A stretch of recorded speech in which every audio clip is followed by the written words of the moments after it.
mwiriwe neza mwese mukomeje gukurikira RoyalTV mwahisemo neza kubana natwe ndabasuhuje kandi ndabifuriza umugoroba muhire ko mwahisemo ukomeza gukurikira RoyalTV n'umwanya w'amakuru mu Kinyarwanda. Amakuru agiye kugaruka ku ngingo nkuru zikurikira.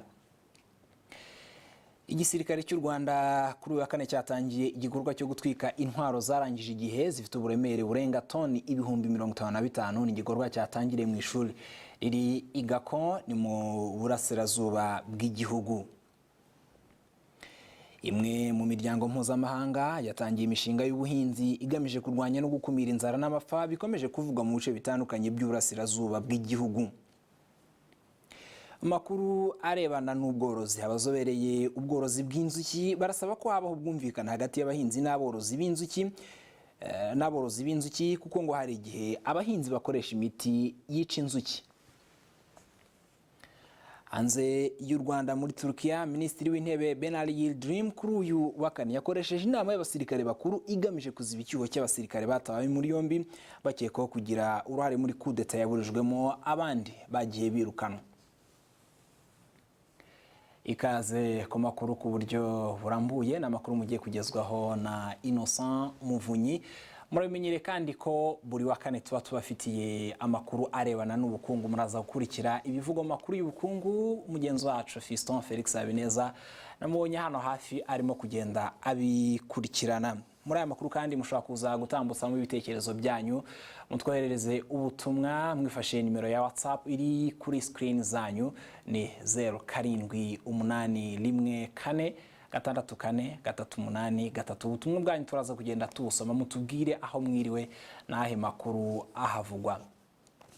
Narimaze kubibabwira mu ngingo z'ingenzi, reka duhere ku makuru arebana n'umutekano. Igisirikare cy'u Rwanda kuva kuri wa kane cyatangiye gutwika imbunda zishaje zifite uburemere burenga toni 55,000.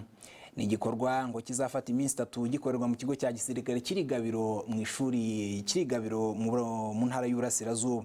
Ibi ngo biri mu rwego rwo kwirinda ingaruka za hato na hato zishobora guterwa n'izi ntwaro, harimo ibibazo by'umutekano muke no kwangiza ibidukikije nk'uko byagiye bigenda mu bihugu byo muri aka karere mu bihe bishize. Gloria Mukamana umunyamakuru wacu yakurikiranye umunsi wa mbere w'iki gikorwa ategura inkuru ikurikira. Aha turi ni Gabiro, ni mu kigo cya gisirikare nk'uko mubibona turi imbere y'ibisasu bigiye guturitswa. Ni mu rwego rero rwo kurinda ikwirakwiza ry'intwaro nto mu buryo butemewe. Izi ntwaro zasenywe zirimo amasasu, grenade n'imbunda ndetse n'intambi zikoreshwa mu gucukura imihanda no mu bucukuzi bw'amabuye y'agaciro. Izi ntwaro zose zarengeje igihe kandi ngo ni no mu rwego rwo kwirinda ingaruka za hato na hato zirimo nko guteza umutekano muke ndetse no kwangiza ibidukikije kuko byagiye bigenda mu bihugu byo muri aka karere. Ese niba muri izi ntwaro harimo n'izikoreshwa n'abantu bacukura amabuye y'agaciro, aho ntibyakoroha ko zakwirakwizwa cyane ko abasivile bakora mu birombe zibona mu buryo nk'ubworoshye. Itegeko ry'u Rwanda riteganya ko haba komite. Iyo komite ikaba ishinzwe kureba na mbere y'uko bemerera umuntu gutumiza ibyo bikoresho hanze, kureba ko yujuje bya bindi bisabwa. Bwa bubiko bwawe bwujuje biriya bisabwa, bwujuje kuba nta bukonje, nta bushyuhe burengeje, habaye impanuka bitaturika ngo bibe byegereye abaturage bigira abo bikomeretsa. Abagiye kubikoramo bafite ubumenyi, bahawe inyigisho zo kugira ngo bashobore kuba babikoresha, bazi kubikoresha, babibika babitandukanije na bya bindi bibituritsa. Iki gikorwa cyo gusenya no gutwika ibi bisasu kibaye mu gihe ubushakashatsi buherutse gushyirwa ahagaragara n'ikigo Rexa gishinzwe kurwanya ikwirakwira ry'intwaro nto n'iziciriritse. U Rwanda ruri mu bihugu biri imbere mu kuberamo ibyaha bike bikoreshwa intwaro nto kubera amategeko yashyizweho ahana abatunze intwaro. Gusa ngo haracyari urugendo. Ni byinshi nko mu bihugu 15 nkoreramo. Reka ndababwira nk'ibihugu 4 namwe mwumbwire niba ibyo bisasu n'imbunda ziri mu ntoki z'abadakwiye kuzigira, mumbwire ukuntu mubyumva. Wakubwira nka Somalia imaze imyaka n'imyaka mu ntambara, ugakubwira nka Sudani y'Amajyepfo imaze imyaka n'imyaka mu ntambara, yewe dufite n'igihugu cya Centrafrica nacyo kimaze imyaka n'imyaka mu ntambara. Reka twe kujya kure tujye ni Burundi, ibibazo biriyo.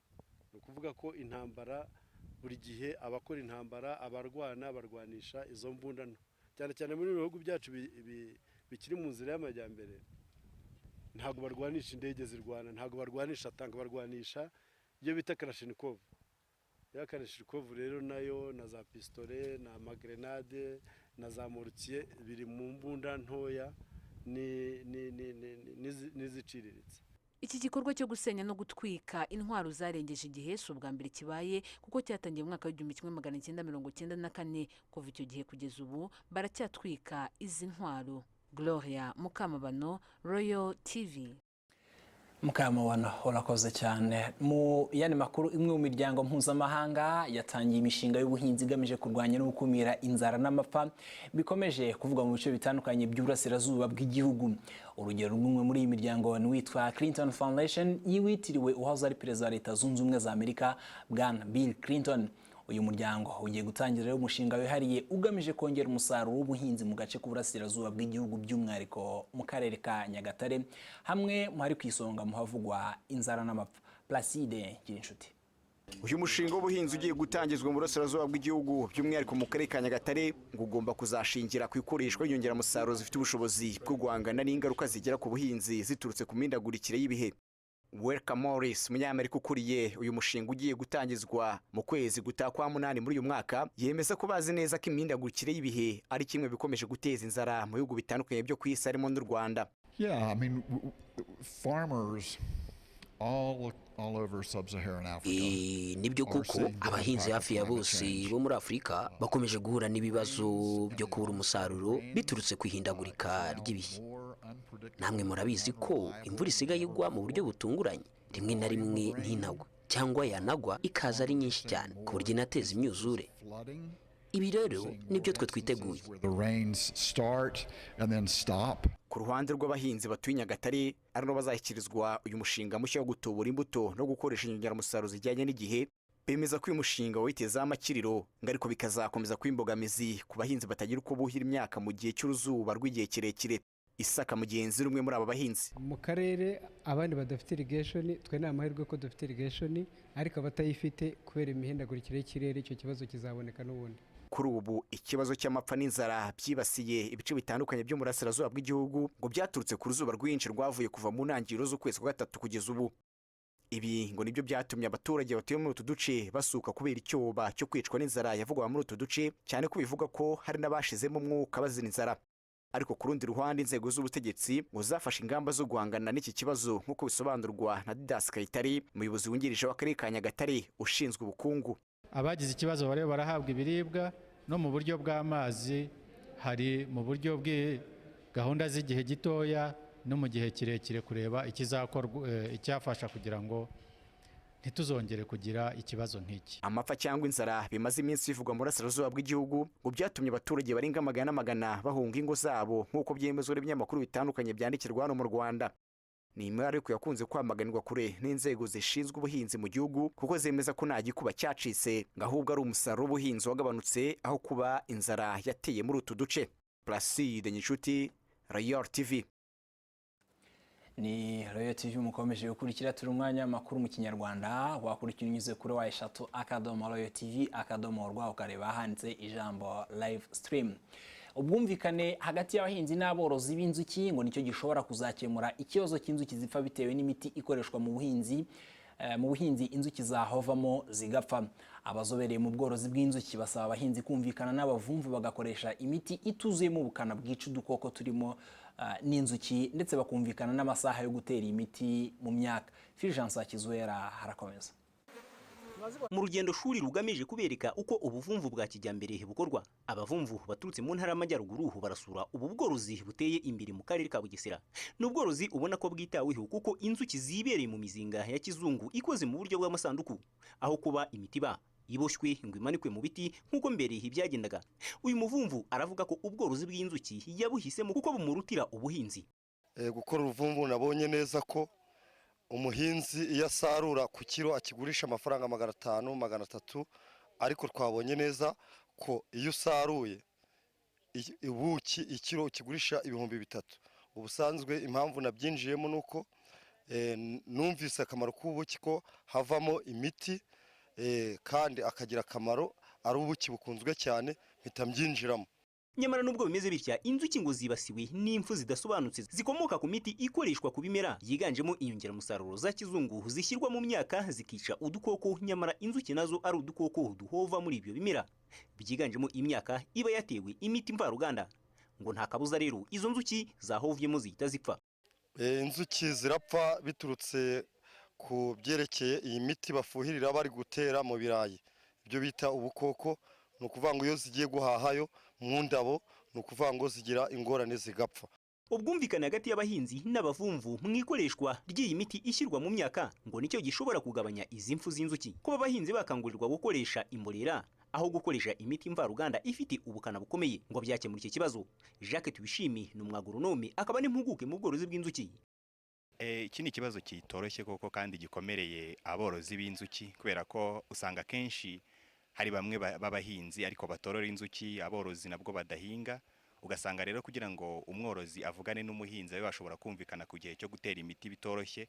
Ariko icyo dusaba kandi leta nayo idufashamo muri iyi minsi no gushishikariza abahinzi gukoresha imiti ikozwe ku buryo butangiza udukoko, ndavuga uburyo buri naturel cyangwa imiti bita organique, kubera ko kenshi iyo inzuki zigeze ku ndabo iyo miti yakoreshejweho nta ngaruka mbi zishobora kugira. Ubwo bwumvikane hagati y'abahinzi, abavumvu ndetse na leta nibwo bwonyine bushobora kudufasha kugira ngo hagabanuke gukoresha iyo miti ifite ingaruka. Ikindi gishobora gukemura iki kibazo nanone ngo nukumvikana amasaha iyi miti yatererwamo nibura nka nijoro, kuko inzuki ngo ziba zatashye ziri mu mizinga. Jacques Tuyishime nanone igishobora kubafasha bahuriraho abavumvu ndetse n'abahinzi nuko abahinzi bashobora kujya batera imiti mu mirima yabo ku mugoroba. Kuri icyo gihe inzuki nyinshi ziba zimaze gutaha zijya mu muzinga zivuye mu ndabo kuzisura. Icyo gihe rero biroroshye ko bashobora gutera imiti, bityo inzuki zikazajya gusura ejo izo ndabo, ya miti isa nk'iyagabanutse muri izo ndabo, muri ibyo bihingwa. Kugeza ubu abakora ubuvumvu mu Rwanda baracyari bake, kuko hari n'abakibikora mu buryo bwa gakondo kubera impamvu zitandukanye, harimo n'ubushobozi buke bwo kutabasha kwigondera ibikoresho byifashishwa mu bworozi bwa kijyambere. Gusa nubwo bimeze bitya, ubuki mu Rwanda ni kimwe mu bidashobora kubura isoko, kuko u Rwanda runafite isoko ryabwo hanze, ariko kandi n'iryo mu gihugu rikaba ritarahazwa. Fulgence Kizwera, RoyalTV. Fulgence Kizwera, ndagushimiye nkwibutse ko muri aya makuru mushobora gutangamo ibitekerezo. Niki utekereza ku makuru turimo kugezaho, cyangwa se nahe makuru avugwa aho mwiriwe? Mutwandikire mukoresheje nimero ya WhatsApp iri kuri screen zanyu. Ibitekerezo byanyu turaza kugenda tubisoma.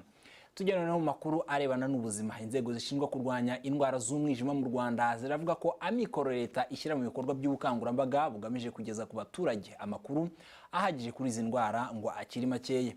Ibi ngo bigira ingaruka zikomeye kuko ngo kugeza ubu hakiri umubare utari muto w'Abanyarwanda bivuza indwara z'umwijima mu buryo budakwiye, kandi ngo bishobora gushyira ubuzima bwabo mu kaga. Tito Dusabirema harakomeza. Inzego z'ubuzima zifite mu nshingano kurwanya indwara z'umwijima zemeza ko kutagira amakuru ahagije kuri iyi ndwara ku baturage ari kimwe mu bishobora gutuma iyi ndwara yiyongera ku gipimo cyo hejuru. Ni mu gihe kandi ngo amikoro ashyirwa na leta mu bukangurambaga kuri iyi ndwara akiri make cyane ugereranije n'umubare w'abakeneye ubwo bukangurambaga. Dr Makuza Jean Damascene ashinzwe kurwanya indwara z'umwijima n'izandura mu mibonano mpuzabitsina mu kigo cy'igihugu gishinzwe ubuzima. Nubwo leta y'u Rwanda ishyiramo amafaranga mu byo dukora, ariko amafaranga ntahagije. Turacyakeneye amafaranga menshi yo kugira ngo ibikorwa bigende neza, kuko leta y'u Rwanda ntishobora gufata hepatite yonyine gusa ngo yibagirwe izindi porogaramu cyangwa izindi ndwara. Mu duce rero tugenda dusangira, ni ukuvuga ngo turacyafite imbogamizi z'amafaranga ku buryo ubwo bukangurambaga bukorwa neza. Ubu bukangurambaga budahagije kandi ngo ni imwe mu mpamvu zikomeye zituma umubare w'Abanyarwanda bivuza indwara z'umwijima mu buryo bwa gakondo ukomeza kwiyongera, kandi ngo ni ibintu bishobora kugira ingaruka zitari nziza ku bivuje muri ubwo buryo. Dr Makuza Jean Damascene nanone, Abanyarwanda benshi baracyafite ibintu bya kera yuko umuntu urwaye umwijima agomba gufata ibyatsi, agomba kunywa ibyatsi. Icyo ngicyo Abanyarwanda ntibaracyumva. Tariki 28 z'ukwezi kwa munani buri mwaka ni umunsi mpuzamahanga wahariwe kurwanya indwara z'umwijima. Uyu munsi urizihizwa igihe ishami ry'umuryango w'abibumbye ryita ku buzima OMS ivuga ko abantu basaga miliyoni 400 ku isi hose barwaye indwara z'umwijima. OMS kandi ivuga ko hagati y'abantu miliyoni 6 na miliyoni 10 bafatwa n'indwara z'umwijima buri mwaka. Igisa n'ikigoye muri bimwe mu bihugu n'u Rwanda rurimo ni uburyo bwo kwivuza no kubona urukingo rw'izi ndwara kuri ubu ngo bihenze cyane. Tujye makuru arebana n'uburezi mu rwego rwo kuzamura ireme ry'uburezi mu Rwanda. Umuryango nyarwanda ukorana n'urubyiruko ku bufatanye n'Abongereza bateguye amarushanwa y'ibiganiro mpaka ku banyeshuri bakiri mu mashuri yisumbuye. Abateguye ibiganiro mpaka bavuga ko bifasha abanyeshuri gutekereza vuba, bagatinyuka ndetse bakabasha kuvuga neza Icyongereza mu ruhame. Liliane Kariza.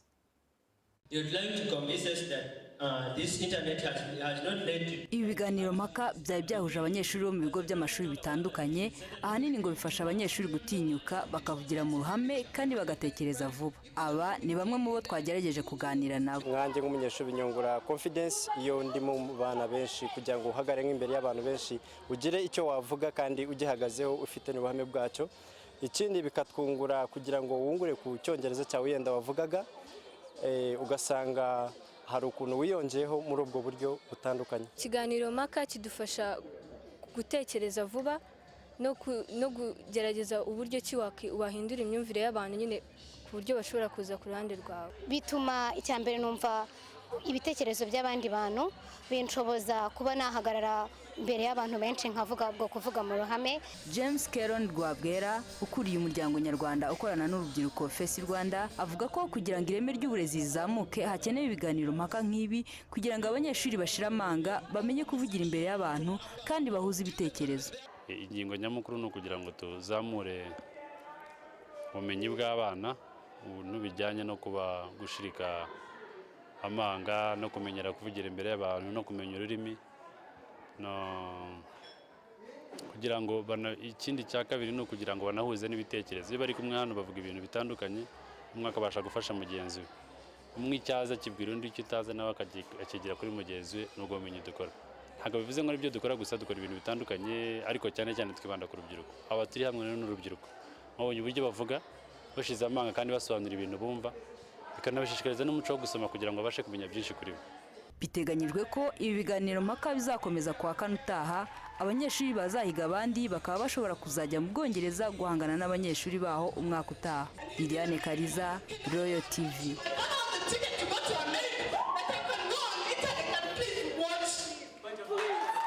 You'd like to convince us that this internet has not led.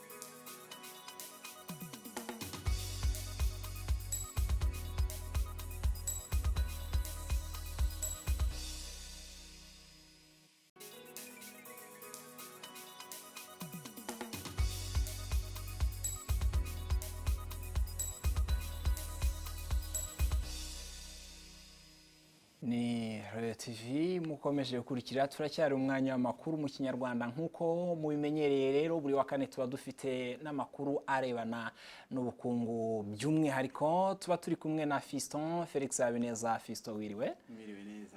Wiriwe. Niki kirimo kuvugwa mu bukungu ubu ngubu? Kuri ubu ngubu kiri kuvugwa cyane mu bukungu no gutangira kwimurikagurisha riri kuba ku nshuro ya 19 ahasanzwe habera imurikagurisha. Agashya karimo nuko ngo riri kwibanda cyane ku bikorerwa hano mu Rwanda, made in Rwanda, nuko abantu benshi muri iminsi bari kubyumva. Ngira ngo abigarukaho ku buryo burambuye. Murakoze cyane. Reka tubahe ikaze ku makuru yacu y'ubukungu. Reka duhere hano. Urwego rw'abikorera hano mu Rwanda rugaragaza ko guhuza amategeko mu bihugu byo mu karere kugira ngo amategeko agamije kuzamura ishoramari ngo bikirimo ikibazo. Ubwo yari yitabiriye inama ihuza abagore bikorera mu karere, umuyobozi mukuru w'urugaga rw'abikorera no mu Rwanda Steven Ruzibiza yavuze ko ngo hari ikibazo gikomeye cy'uko hari ibihugu bifite mu mategeko yabyo ko umuntu ugiye gukora muri ibi bihugu agiye gushorayo imari ngo hari amategeko amusaba gukorana n'abantu bo muri icyo gihugu. Aha yari ari kuganira n'itangazamakuru ababwira iki kibazo uko kimeze ndetse n'ubuvugizi bari gukora nk'urwego rw'abikorera hano mu Rwanda. Steven Ruzibiza: ya mbere no kutamenya amakuru. Iyo utazi amakuru niyo mbogazimizi ya mbere.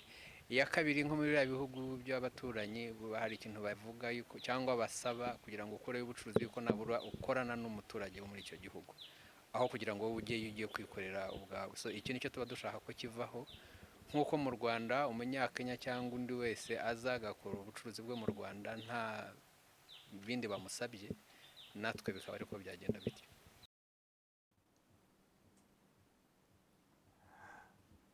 Steven Ruzibiza yavugaga ku bijyanye n'imbogamizi ziri mu bucuruzi cyane cyane impuzakarere, aho yavugaga ku bijyanye n'imbogamizi zirimo ndetse n'ubuvugizi bagerageza gukora. Nk'uko mwabyumvise rero, hakenewe ko amategeko yo mu karere ahuzwa kugira ngo abashora imari bashobore koroherezwa igihe bambukiranya imipaka. Minisiteri yishinzwe ibikorwa by'umuryango wa Afurika y'Uburasirazuba ivuga ko iri gukomeza guhuza ibi bihugu kugira ngo habeho guhuza amategeko yorohereza ishoramari ku bashoramari. Reka tugaruke rero ku nkuru iri kuvugwa cyane muri iki cyumweru ijyanye no gutangiza imurikagurisha ryatangiye muri iki cyumweru, by'umwihariko bikaba byatangijwe ku mugaragaro uyu munsi. Hano muri studio rero ndi kumwe na Donatien Mungwarareba, ndabasuje cyane. Murakoze cyane.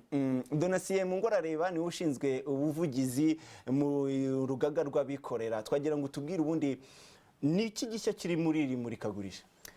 Murakoze kuduha ikaze muri studio za RoyalTV. Nk'uko wari ubivuze, uyu munsi niho hatangiye imurikagurisha mpuzamahanga ry'u Rwanda ku nshuro yaryo ya 19. Mu by'ukuri igihari twavuga kigamijwe cyane cyane ni uguteza imbere iby'iwacu. Murabizi ko hari gahunda yatangiye, ibyo bita Made in Rwanda, twatangije uyu mwaka utangiye, ndetse twakoze na expo yayo yihariye. Ariko by'umwihariko muri expo turashaka kwerekana ko abanyarwanda hari ibintu bakora byiza bifite ireme kandi abanyarwanda bakunda. Iyo rero nicyo navuga gishyashya kigamijwe muri iri murikagurisha. Birumvikana iyo muvuze ngo ni uguteza imbere ibyo mu Rwanda, twagira tumenye imurikagurisha risanzwe ryitabirwa n'abo mu Rwanda ariko n'abo hanze. Reka no tumenye ngo harimo abanyarwanda bangana iki muri imurikagurisha bitabiriye kumurika. Ese bafite ibiki bidasanzwe cyane cyane byiganjemo ibyo abantu bakuraga hanze, kuri twavuga ngo birimo gukorwa none n'abanyarwanda babijyanye n'ahagaragara ku buryo abantu babibona? Mu bigendanye n'imibare, ubu iri murikagurisha rifite abamurika 419. Muri bo 148 ni abanyamahanga.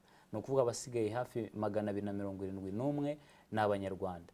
Rero ibirimo biri mu ngeri zitandukanye, harimo ibigendanye n'ubwubatsi, harimo ibyo kurya cyane cyane abakora ibivuye bituruka ku buhinzi, ibyo bita agro processing. Hari ibigendanye n'imyenda, murabizi hari gahunda yo kugenda tugabanya caguwa twinjiza noneho dufasha inganda zacu. Ubu hari ibigendanye n'imyenda, harimo ibintu bitandukanye, ariko cyane cyane murabizi mu murikagurisha habamo n'ibigendanye n'abantu ibyo bakunda, cyane cyane ibyo twakwita entertainment, aho abantu baza bakishima bakanezerwa. Harimo nk'inganda zingana iki zikora ibintu twakoraga mu mahanga cyane, birimo nk'imyenda n'inkweto leta ivuga ko iri muri gahunda yo kugabanya? Mu by'ukuri harimo nk'uruganda runini musanzwe muzi rwitwa C&H rukora imyenda. Harimo urwa Itexirwa, izo nizo nganda dufite. Ariko noneho hakaba n'abandi twavuga abanyabukorikori bamwe badoda imyenda. Murabizi kera twajyaga tudoda amakote asanzwe tutarinze kujya kugura akoze. Abo nabo barahari kugira ngo bongere berekane yuko bahari bashobora gukorera abanyarwanda. Mu kanya minisitiri w'inganda n'ubucuruzi yafunguye iri murikagurisha Kanimba. Mu byo yavuze yagarutse cyane cyane ku bijyanye no kongerera ubushobozi bw'amugani ibikorerwa hano mu Rwanda. Nagira ngo twumve gatoya mu byo yatangaje, nyuma turaza kugaruka gatoya. Ikigaragara cyane nuko imurikagurisha ryo mu Rwanda, urabona uko imyaka ishira indiza, urabona ko rifite akamaro gafatika cyane cyane mu kubera umusemburo abanyenganda b'u Rwanda kurushaho kugenda bakora ibintu byiza kurushaho, kuko burya imurikagurisha kimwe mu byo turitezeho ni ishuri abantu bari mu bucuruzi, abantu bari mu nganda. Iyo uje ukareba abantu bakora ibisa n'ibyo ukora ariko bakaba bafite icyo bakurusha, utahana ishyari ryiza, bigatuma ubutaha uzagaruka hari ibyo wakosoye ku byo ukora. Hari kinasoreje bati turashaka ko abanyarwanda bari mwiri murika bigire ku banyamahanga bahari kugira ngo nabe babyigiraho nkabikorera. Muriteguye?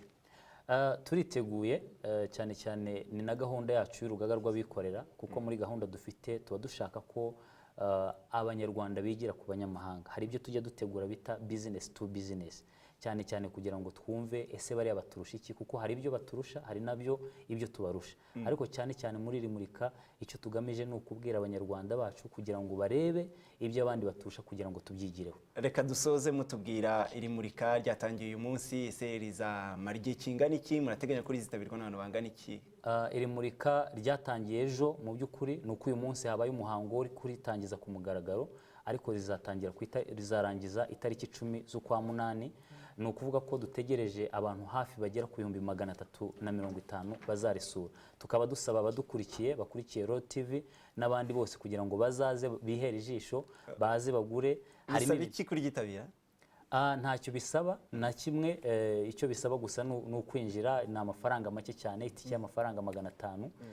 Ubundi abantu bakaza bakihera ijisho bakagura, ndetse bakanunguka, cyane cyane dusaba urubyiruko kugira ngo baze barebe, bigire ku by'abandi bakora, babe bashobora gutangiza ibikorwa byabo. Turabashimiye cyane. Donatien Mungwarareba ashinzwe ubuvugizi mu rugaga rw'abikorera no mu Rwanda. Murakoze cyane. Murakoze cyane.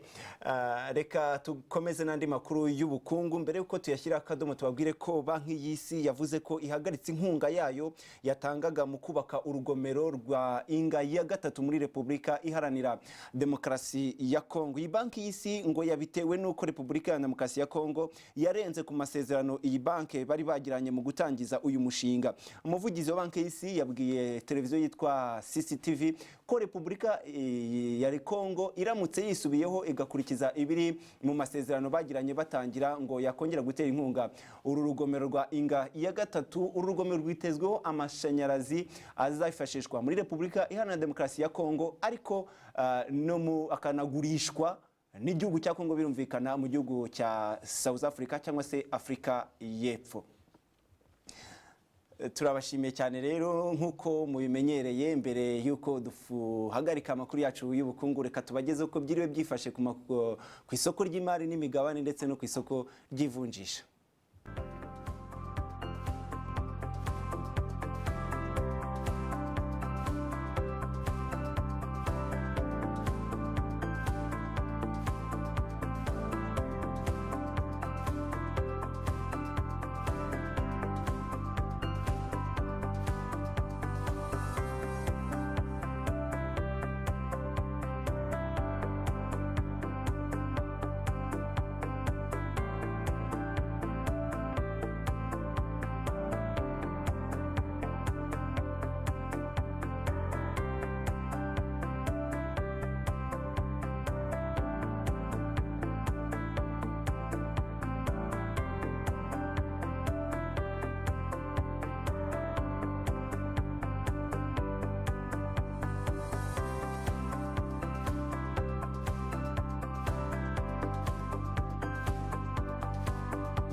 Nguko rero ko byiriwe byifashe ku isoko ry'imari n'imigabane ndetse no ku isoko ry'ivunjisha. Ni naha duhiye akadomo ku makuru y'ubukungu yacu yo kuri uyu wa kane.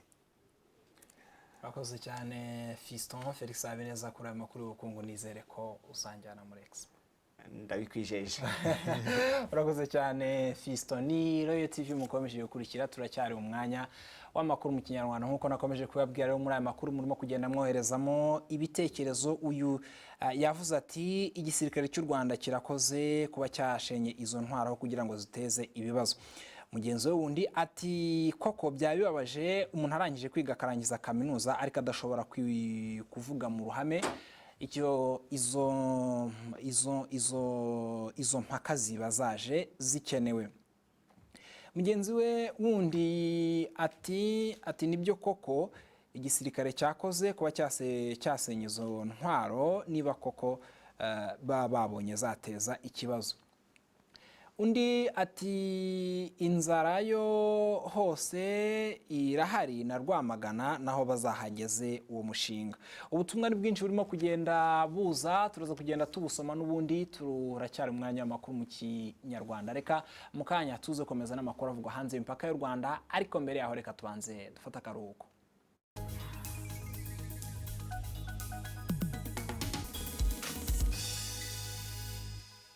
U Rwanda rurakira imikino n'ibiranga umuco hagati y'ingabo zo mu bihugu bigize umuryango wa Afurika y'Iburasirazuba ku nsanganyamatsiko igira iti turi umwe mu cyerekezo kimwe, one people one destiny.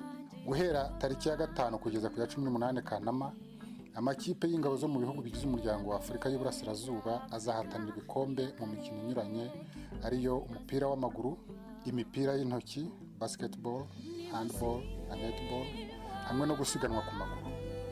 Iyi mikino ibaye ku nshuro ya 10 izabera kuri Stade Amahoro i Remera, Stade ya Kigali i Nyamirambo na Stade ya Kicukiro muri IPRC. Muze twidagadure dushyigikira ingabo zacu kandi tubumbatira ubumwe bugamije iterambere mu muryango wa Afurika y'Iburasirazuba. Kwinjira n'ubu. Ibijyanye n'iyi mikino murabisanga mu bitangazamakuru binyuranye no ku rubuga rw'iyi mikino ari rwo www.mod.gov.rwa/ES Military Games.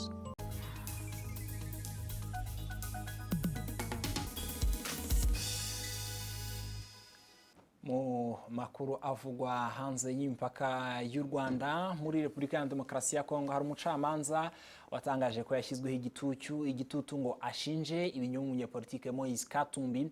Ni umunyemari akaba n'umunyepolitike usanzwe utavuga rumwe n'ubutegetsi buriho. Moise Katumbi afatwa rero nk'uzaba ahanganye cyane na Perezida Joseph Kabila amatora y'umukuru w'igihugu.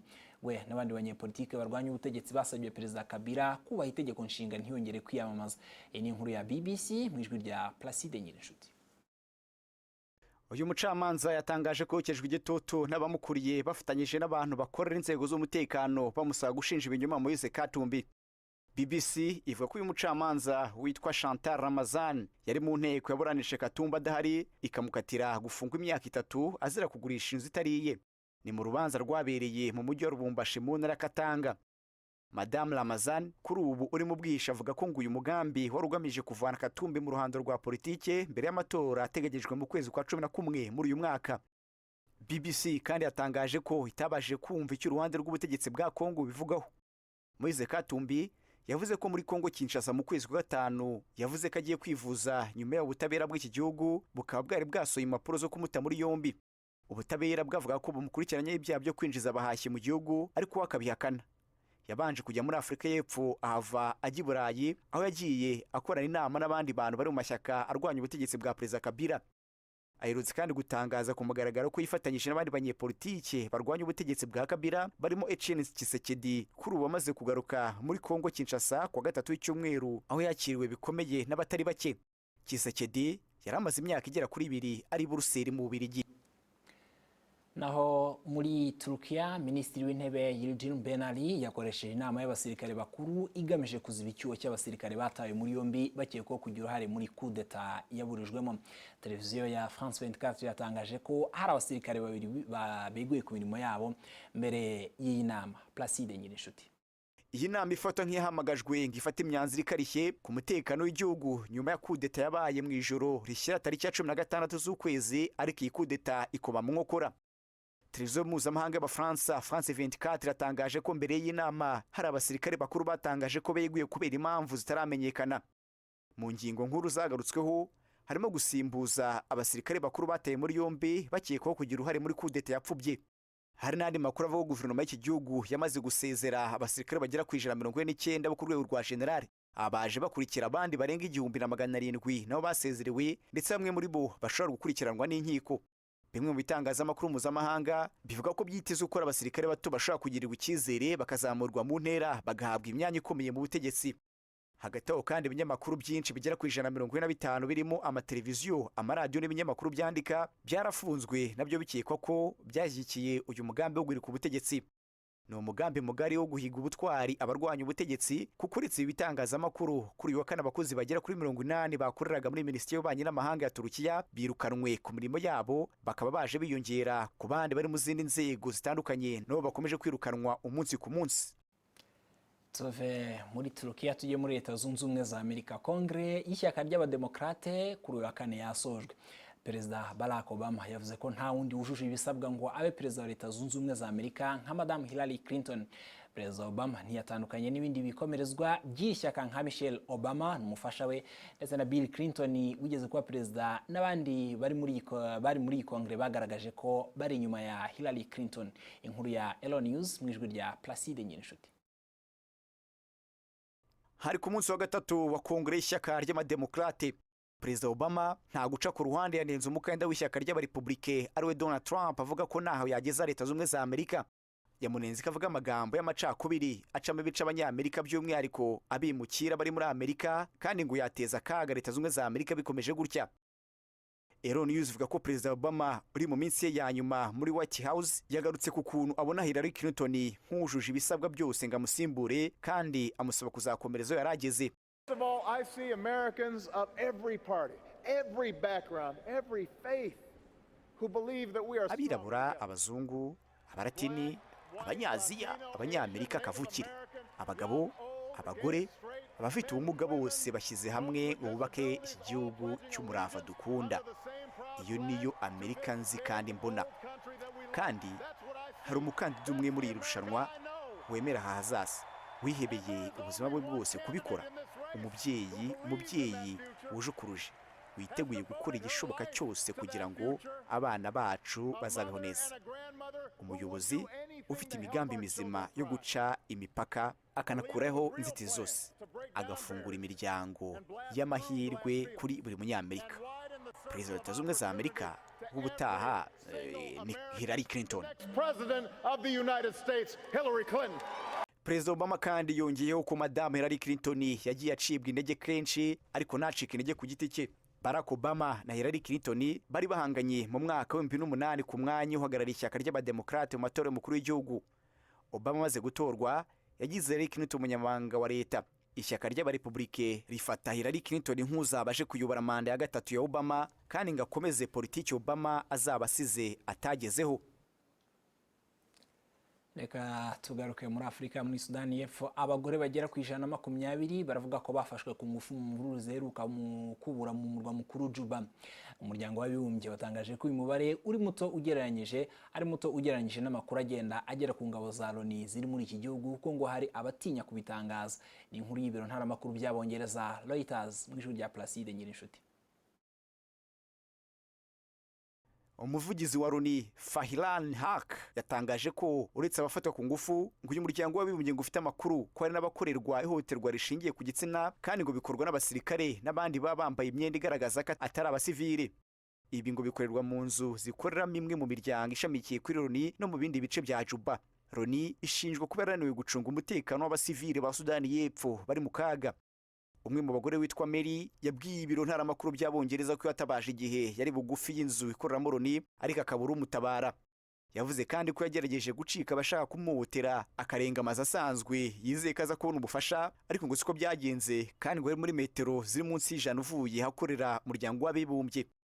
Imvururu zongeye kubura muri Sudani y'Epfo mu minsi ishize, zimaze guhitana abarenga 300 nk'uko bitangazwa n'imiryango itabara imbabare, mu gihe abandi barenga 1,000 bavuye mu byabo. Perezida Salva Kiir aherutse kwirukana wari visi perezida we Dr. Riek Machar amusimbuza undi. Ibi bishobora gusubiza inyuma ibiganiro by'amahoro byari maze igihe nabyo bisa nkaho ntacyo bitanga.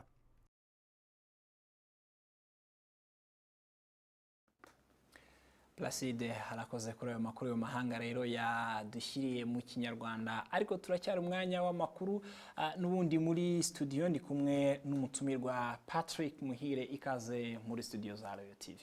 Urakoze cyane. Patrick, muri make wenda wamera nk'uwibwira abakurikiye RoyalTV mbere yuko tugaruka ku gikorwa nyamukuru cyatumye uza muri studio? Mbese nitwa Patrick, nkaba nkora ama application ajya muri telefone ubwoko bwa Android. Mbese twahereye kera dukora ama application ya mbere twakoze bayita Vuga app, sinzi niba bayibereka. None iyindi ya kabiri twakoze bayita Rwanda TV, ikwemerera kureba amashene ya televiziyo kuri telefone yawe. Ibyo mwabitangiye ryari? Tumaze hafi nk'imyaka 6 dukora ama application mu telefone.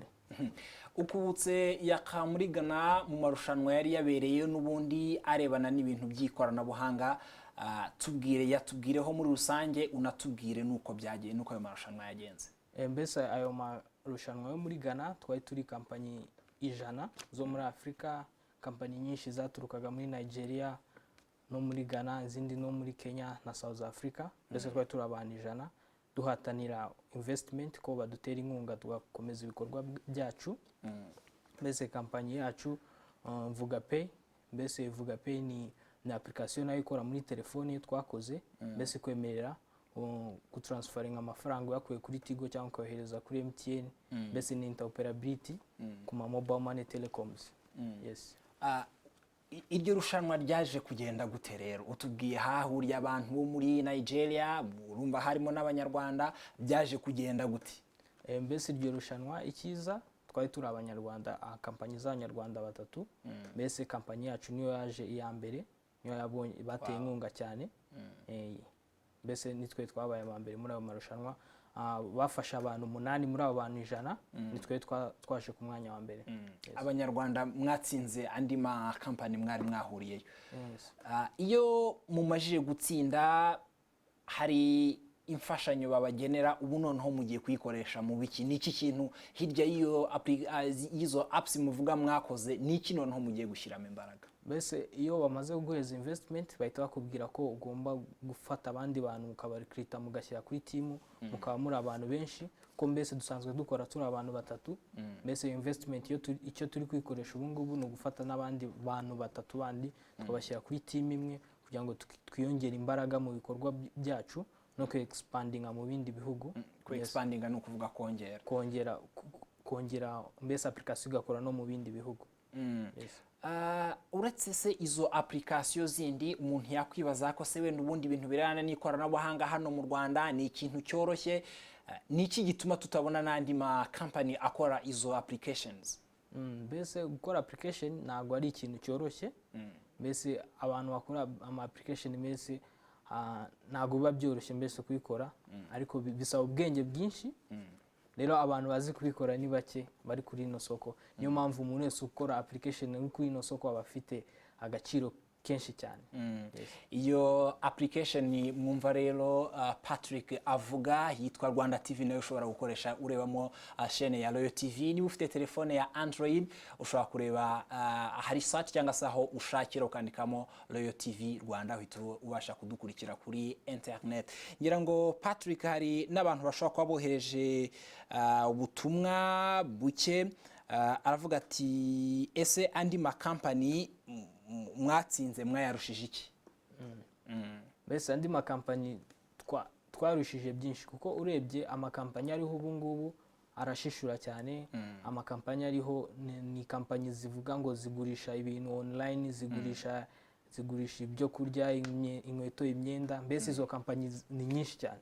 Rero nka hariya muri Ghana hari hafi nka kampanyi 30 zikora ibyo bintu, n'izindi kampanyi zikora ibintu by'amagame, gukina game byo gukina. Hari nka kampanyi 20 zikora ibyo bintu. Rero twebwe twisanze ari twebwe twenyine turi muri iyo field ya fintech. Fintech mbese ni ama application akora financial transaction. Mbese Vuga Pay ni fintech startup. Niyo mpamvu rero twatsinze. Patrick, urakoze cyane kwitabira ubutumire bwa RoyalTV, kandi congratulations kuri iyo nkunga mwagenewe. Twizere ko muzayikoresha neza. Urakoze cyane. ni RoyalTV mukomeje gukurikira. Reka mbere yo gusohoka muri studio tugerageze kunyuza amaso muri umwe mutumwa mwagiye mwohereza. Uyu ati mwiriwe nshyikiye ko Obama na Hillary Clinton byose ngo arashoboye. Undi ati mwiriwe koko no hirya na hano naho bazahagere mu bice bitandukanye naho ahavugwa inzara. Mwakoze cyane rero gukurikira amakuru ya RoyalTV. Ubundi butumwa burimo kugenda mwohereza turaza kugenda tubusoma mu yandi makuru yacu ataha. Ibitekerezo murimo kugenda mutanga tubiha agaciro mu byo mukomeza mu twandikire. Mbere yo gusohoka muri studio reka mbutse ingingo nkuru twibanzeho. Twabwiye ko kuva kuri uyu wa kane igisirikare cy'u Rwanda cyatangiye igikorwa cyo gutwika intwaro zarangije igihe zifite uburemere burenga toni 55,000. Igikorwa rero kirimo kubera igako mu ishuri rya gisirikare. Naho imwe mu miryango mpuzamahanga yatangiye imishinga y'ubuhinzi igamije kurwanya no gukumira inzara n'amapfa bikomeje kuvugwa mu bice bitandukanye by'uburasirazuba bw'igihugu. Abazobereye ubworozi bw'inzuki bo baravuga ko ngo hagomba kubaho ubwumvikane hagati y'abahinzi n'aborozi b'inzuki kuko ngo hari igihe abahinzi bakoresha imiti yica inzuki. Hanze y'u Rwanda twabwiye ko minisitiri w'intebe wa Turkiya bwana Binali Yildirim yakoresheje inama y'abasirikare bakuru igamije kuziba icyuho cy'abasirikare batawe muri yombi bakekwaho kugira uruhare muri kudeta yaburijwemo. Izina rero ry'itsinda ry'abanyamakuru ba RoyalTV na RoyalFM bagize uruhare mu gutara no gutunganya amakuru. Ndabashimira ko mudahwema kubana natwe. Ndabarekera kuzakomeza kunogerwa na gahunda za RoyalTV, gahunda y'amakuru yende ni ku munsi w'ejo ku isaha ya saa 9 z'igitondo. Nge Innocent Muvunyi ndabifuriza gukomeza kugubwa neza.